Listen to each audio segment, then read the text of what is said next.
আসসালামু আলাইকুম সুপ্রিয় দর্শক, চলছে ইসরায়েল হামাসের তুমুল লড়াই। আমাদের হাতে আছে গুরুত্বপূর্ণ তাজা সংবাদ। শুরুতেই আমরা জেনে নেব সংবাদ শিরোনাম, পরে বিস্তারিত। ইসরায়েলের গুরুত্বপূর্ণ লক্ষ্যবস্তুতে হামলা চালিয়েছে ইরাকি যোদ্ধারা। আর সুপ্রিয় দর্শক, এদিকে জাতিসংঘকে হুমকি দিল ইসরায়েল।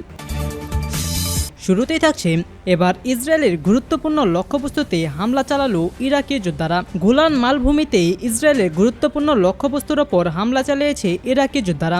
অবরুদ্ধ গাজা উপত্যকার নিরাপরাধ ফিলিস্তিনি নাগরিকদের ওপর ইসরায়েলের আগ্রাসন, গণহত্যা ও মানবতা বিরোধী অপরাধের প্রতিবাদে ইরাকি যোদ্ধারা এই হামলা চালিয়েছে। খবর দ্য প্রেস টিভির টেলিগ্রাম চ্যানেলে দেওয়া এক বিবৃতিতে এই হামলার কথা ঘোষণা করেছে ইরাকের সন্ত্রাস বিরোধী সংগঠনগুলোর জোট পপুলার মোবিলাইজেশন ইউনিট বা পিএমইউ।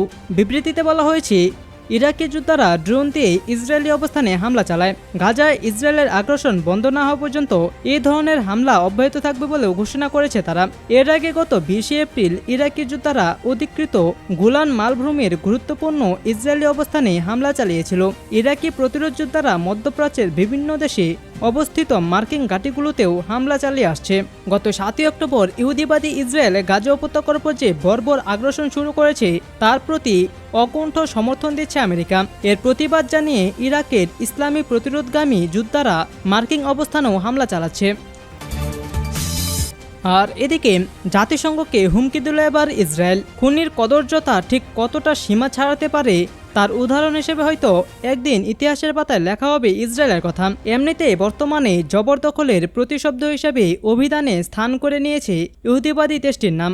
নিজেদের এমন চরিত্র নিয়েও উচ্চ গলায় জাতিসংঘকে হুমকি দিল তারা। খুদ জাতিসংঘে দাঁড়িয়ে ইসরায়েলি দূত গিলাদ এরদান বিস্ফোরক মন্তব্য করেন। জাতিসংঘের সাধারণ পরিষদে বুধবার ফিলিস্তিনের পূর্ণ সদস্যপদ পাওয়া নিয়ে এক বিতর্কে অংশ নিয়ে ওই হুমকি দেন বৈশ্বিক সংস্থাটিতে নিযুক্ত ইসরায়েলি রাষ্ট্রদূত এরদান।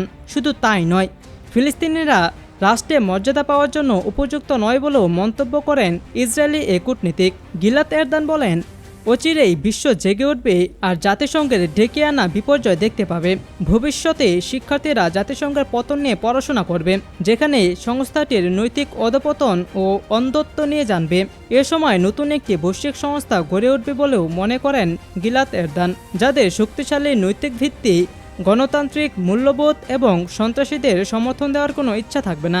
জাতিসংঘের বক্তব্যের মঞ্চে দাঁড়িয়ে ইসরায়েলি এক কূটনীতিক জানান, জাতিসংঘের অস্তিত্ব আর মাত্র হাতে গোনা কয়েকদিন রয়েছে। এ সময় তার এই বক্তব্যকে মনে রাখার জন্য তাগিদও দেন এরদান।